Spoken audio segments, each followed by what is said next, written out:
Hey guys, welcome back.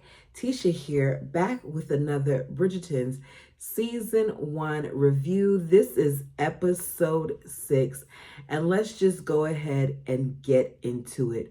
We begin this episode hearing from our favorite narrator. Dearest gentle reader, I must send felicitations to the new Duke and Duchess of Hastings. Congratulations and stamina as they embark on the most exhilarating time in a young couple's life. I am, of course, talking of the honeymoon. Is there a more romantic notion to retreat from society together? The episode begins with Daphne and Simon arriving at this beautiful estate in Cliveden, where the Duchess is welcomed and the Duke is welcomed back. So apparently, because the main housekeeper, Mrs. Collins, is welcoming him back, it's safe to say that he has not been there for some time.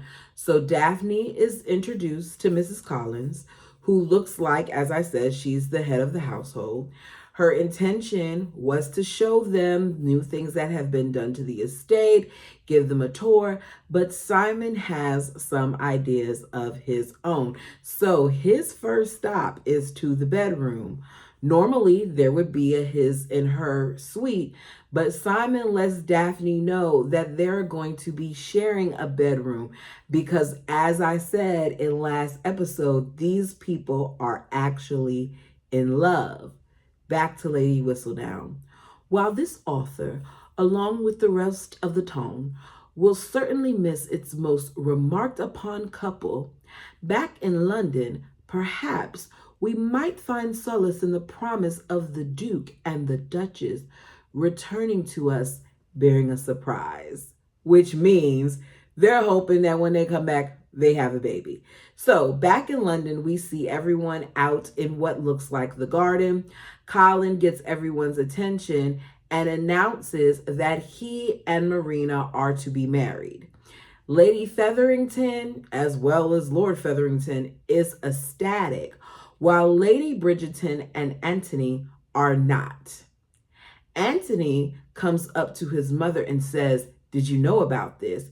She, who looks startled but is trying to make sure that she doesn't give away the fact that she is startled, says, "People are looking. Congratulate the couple," which means, Anthony, you need to put on a show. Lady Bridgerton and Anthony both think that Colin is rushing into this engagement to Marina too quickly. They feel that he's too young, even though he is older than Daphne. Maturity-wise, they feel he is younger. And Colin is asking for Anthony's blessing, but Anthony is not willing to give it to him. We return back to Cliveden, where Daphne and Simon are spooning in the bed. Daphne lets us know a few things. She says, "I believe I now know the reason why every mama of the town keeps her daughter in total darkness about certain diversions," as Simon is kissing her. Simon says, "Do you?" She says, "Should they have told us what it was truly like? However, would we get anything else done at all?" Which means Daphne is having a great time enjoying her marital bed, right? So she tells him she must go. She has to be the Duchess of all of this. She has to learn about the land. So at this point, as I said, it's safe to say they like each other. Daphne splits her time between learning about her new home from the head housekeeper, Mrs. Collins, as well as having relations with her husband. Mrs. Collins often seems irritated by Daphne. Daphne is walking around saying things like she wants to throw a ball and she wants to redecorate. And Mrs. Collins she doesn't like it. Now, I don't know if it's because she's accustomed to the old Duchess and because she served the old Duchess, so this is a change for her, or if it's because she just doesn't like Daphne. But in this moment, she's not feeling it. She also doesn't like seeing Daphne and Simon sit directly next to each other at a table while eating when they've set the table for them to be set apart. There is a lot that Daphne just does not know. So while eating together, she asks Simon permission to decorate, and he tells her to do whatever she wants to. And she's talking about memories and things of that nature and the stuff that he has there. But I don't think he has many memories there because, as we know, the time that he was there, he didn't get to venture all over the place. And at some point, Lady Danbury did take him. We see that they can't keep their hands off of each other to the point where not only do we see them having sex all over the place, but we see them outside in the rain sleeping together to Taylor Swift's Wildest Dreams. As you know, it's played by the orchestra. Sounds really good. One thing I love about all of these episodes is the score is phenomenal. As I said before, the intimacy coach is on point because every single one of these scenes, whether they're making love, they just hurry up and trying to get a quickie or whatever, it looks believable. Even to the part where we see him ejaculating on the ground. As he ejaculates on the ground, she asks him if it hurts when he does that. He says, no, I feel as you, absolutely wonderful. And I'm saying, okay, this just is proof to show us that there is so little that she knows. There's another time where they're having relations in the study while the two female maids listen to them do it. And Mrs. Collins sees them, they walk away, then she hears a little bit of something and she walks away too. So they're in bliss. Back to London, the engagement of Colin is now in Whistledown, and Penelope Featherington is not feeling it. She does not want her friend and her crush, Colin, to be a part of this plan with Marina. She does not want her to be able to force him into raising the child that she is pregnant with, the child that is not his. Y'all, I'm sorry. I would do this right in the middle of the thing, but we super duper duper duper slanted on this tripod. I normally don't do it on this, and it's showing. Ooh, and I'm not going to adjust any of that. And we're still slanted. I did all that, had my hand up in the lens and everything, and here we are. Just deal with me on this. I'm a little teapot slant. Where was I? She doesn't want her friend and crush to be part of Marina's plan. She doesn't want him to force him to raise a child that isn't his. But no one else in the household seems to be bothered by this. No one is bothered by the fact that they are tricking him.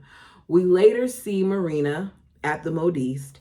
Now, technically, she should not be there because Madame Delacroix has let the Featheringtons already know that they have a past due balance, and until that balance is paid, she will not be releasing anything or doing anything.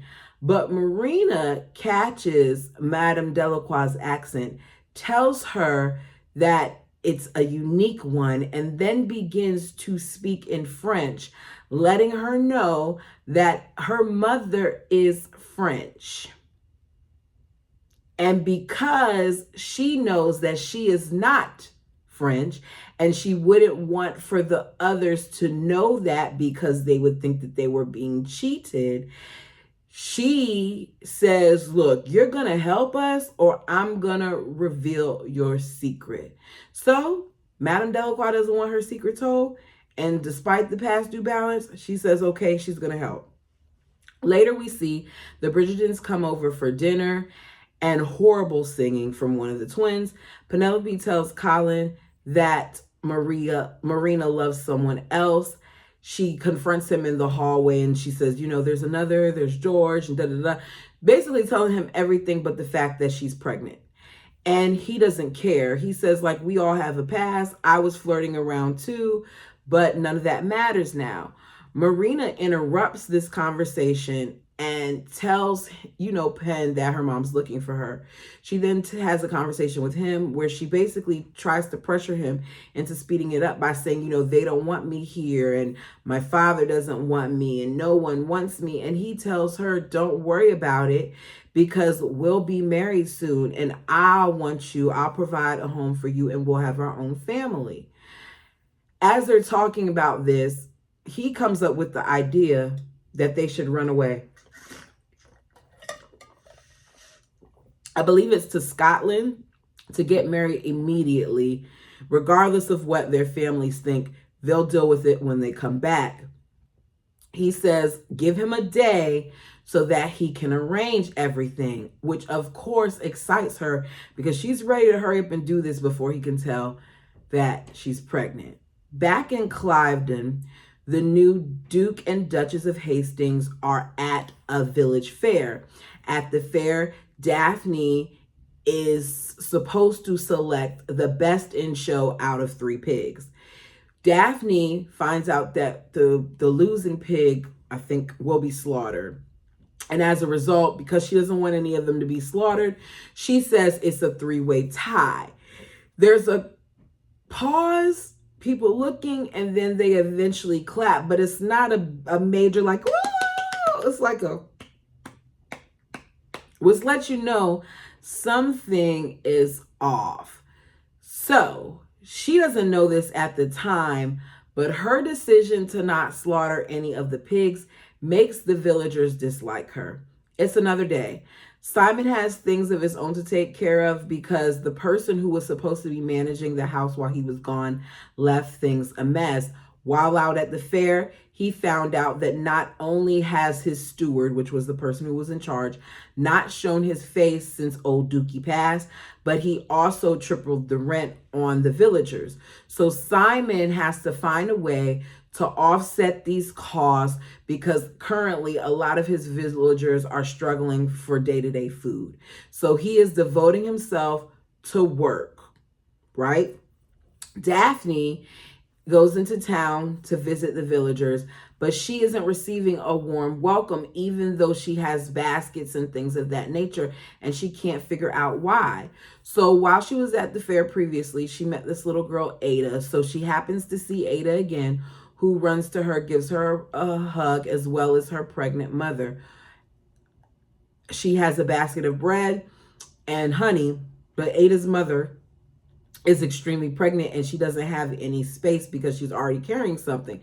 So she offers to walk her home. As they're walking, she asks her for some help and she says she wants to know what she did wrong because she feels like she offended the villagers. That's when she finds out from Ada's mom that she messed up because the farmer whose pig gets chosen from that contest, sorry, y'all, I'm getting tongue-tied, gets a year-long contract with Cliveden. They get to supply them with meat, which means that they have wages that, as a result of Daphne's choice, have been lost because whoever won, they get to be the farmer for Cliveden. She promises to correct her mistake. She then comes back to the house and speaks to Mrs. Coulson because she wants to learn more as well as get along with her in that household. So they sit down and they have tea, and she learns that old Dookie did not spend a lot of time there, that his mother was warned not to have a baby.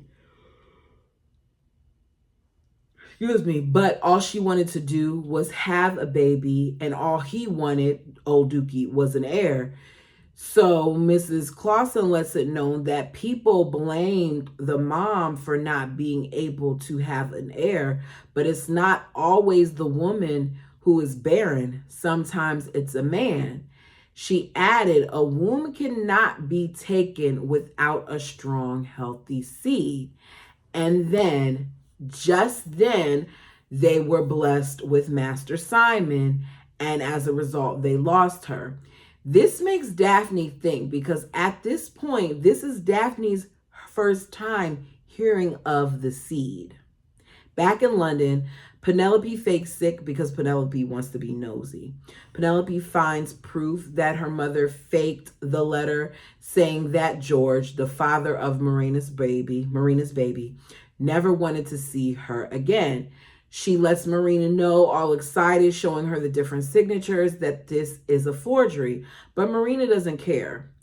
She says to her that, Pen, this doesn't change anything because George still didn't respond to my letters. He abandoned me, whereas Colin has embraced me. She then ends up taking a match to the thing and throws it in the fireplace because she wants to burn up the letters. This is when Penelope realizes that there's a bag there of Marina's that's packed. So she asks her, what is she doing with that bag? And what will she do once Colin realizes that that's not his kid?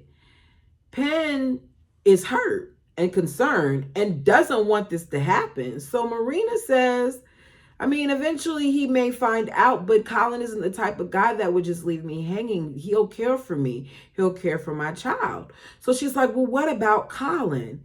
And then we get a brutal exchange that does not make me feel bad for Marina. Y'all ready? Marina says, you love him. Penelope says, what? Marina continues, no, it makes sense now. Your objections, your meddling, you love Colin Bridgerton. Penelope says, you know not what you speak. But Marina continues, I believe I know more than you, Pen, of Colin, of the world. If I am to be the executioner of this childish infatuation, then so be it. Your love is an unrequited fantasy. Colin sees you as you are and regards you no differently than he does Eloise or even little Hyacinth. He sees me as a wife, a woman. And as a woman, I must make these difficult choices for myself and my child, even if they hurt your feelings. Brutal, right? So Pen ends up leaving the room. We don't know what happened to Pen right then, but we know she left the room. Enough of that. Now let's get to the good stuff. So Simon is over here telling Daphne how happy he is, that she's satisfied with life with just the two of them. Meanwhile, we know he's lying. Daphne comes to visit Simon while he's working. They end up having sex on top of his desk. Right when he's about to climax, he grabs a handkerchief and releases his seed into the handkerchief. Now, Daphne does not know that this is a seed. Because keep in mind that until recently, Daphne had never even heard about sex because her mama never told her. So she thought that when this happened, he was just in pain. But it's starting not to add up because he keeps on doing it. And she's thinking of the conversation that she had. So he leaves and says, we have to clean up for dinner, but he left the handkerchief on the desk. So she's staring the handkerchief down and it's bothering her. We see her approach her lady's maid, Rose, and Rose is like, what's going on? And she takes Rose to Rose's quarters, not her own, and says, I need you to tell me, how does a woman come to be with child? And Rose is like, your mama didn't tell. She says, no, they don't tell us anything. Please explain it to me precisely. We do not know what is said, but she obviously told her something that she did not know and something that brought clarity to her because of how dramatic the music is and how disturbed and perplexed she looks as this is being told. Meanwhile, they're at the dinner table, music is playing, Simon is talking about how he figured out a way to fix the situation with the villagers, but she looks distraught. You see them go to the bedroom. You see her laying down. He wants to do something, but she fakes like she's sleeping when she is not. Daphne finally understands how babies are made and she is hurt, but she is on a mission. So we see her trying to figure things out, looking at pictures of his mom, going to drop off things to the villagers, having the same villager that was mad at Simon now thank her and say to please, give that information to your husband. But she is in another world. She decides on this particular night that she is going to be intimate with her husband. So this time she starts it off and she switches it up while they're having sex because she gets on top. He's extremely excited by this. And she keeps going and she keeps going. And you hear him say, wait, wait, wait. And he grunts. In doing this, she prevents Simon from doing what he's done every other time, which is the withdrawal method, pulling out, whatever you want to call it, releasing his seed somewhere else other than inside of her. And you hear him say, Daphne, as she gets up and walks away, because she knows what she did. He says, well, what did you do? And then we get the scene, y'all. She said, I had hoped it was not true. I had hoped I was mistaken, but clearly I was not. He says, how could you? She says, how could I? How could I? You lied to me. He says, I did not lie. She says, I trusted you. I trusted you more than anyone in this world, and you took advantage. You seized an opportunity, and so I did the very same. He says, I told you I cannot give you children. She says, cannot and will not are two entirely different things. You chose this for yourself. You chose to lie to me. He says, I did not lie. I thought you were prepared. I thought you understood how a child came to be. How could she understand how a child came to be when the girl didn't even know what sex was?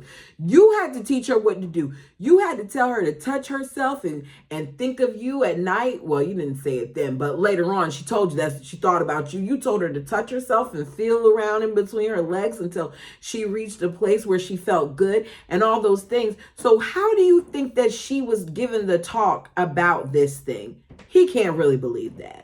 Especially since she asked him if it hurt when he was going through what he was going through. She says, you took my future from me. The one thing I wanted more than anything. You knew that becoming a mother, to have a family of my own one day, you knew that was all I ever wanted.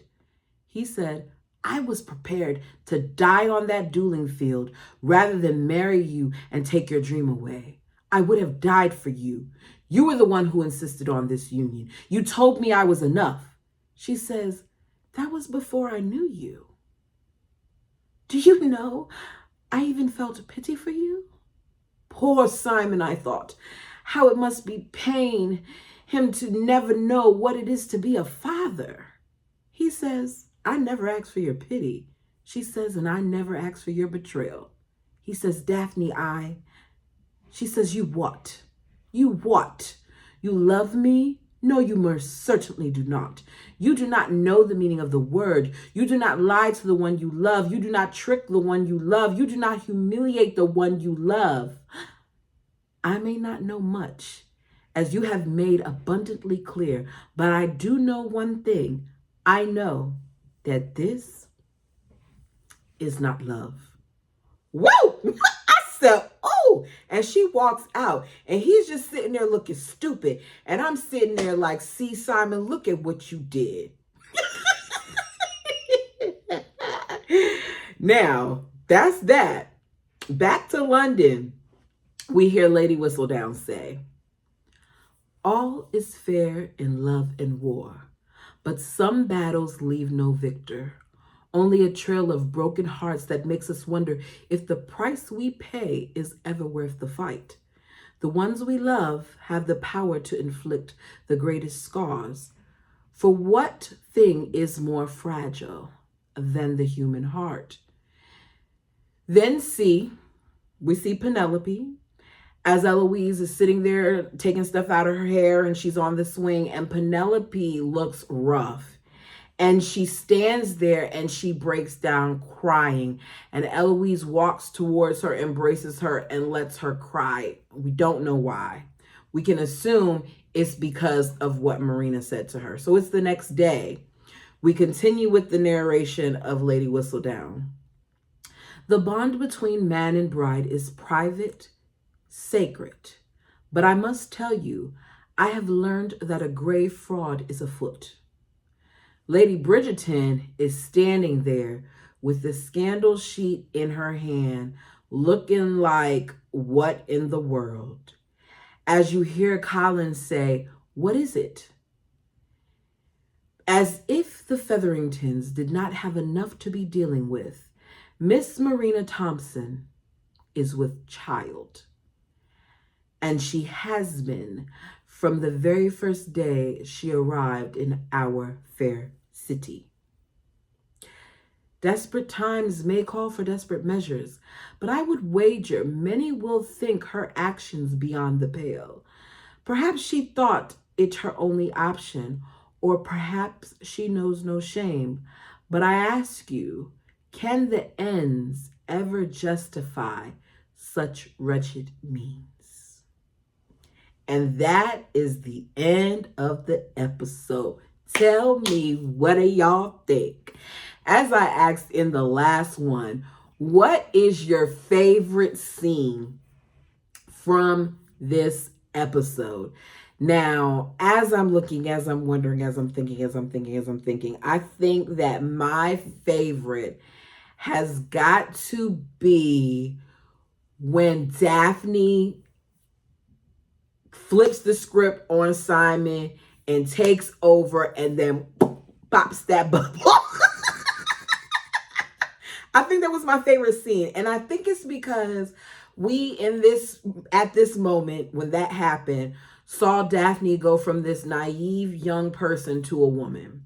Because it's really easy to say that you're a woman, but here you are now taking back control. Because beforehand he had control, but now the control is in her hands. You all tell me what you thought was your favorite scene. If you have not done so, please like the video. Give it a thumbs up. It helps me in the algorithm. As I said before, well, maybe I didn't because I don't remember what I said. This is going to be the last Bridgerton review of this week because I got a heavy schedule and I just wanted to make sure that I at least got this out. So for my Bridgerton people, see you on Monday.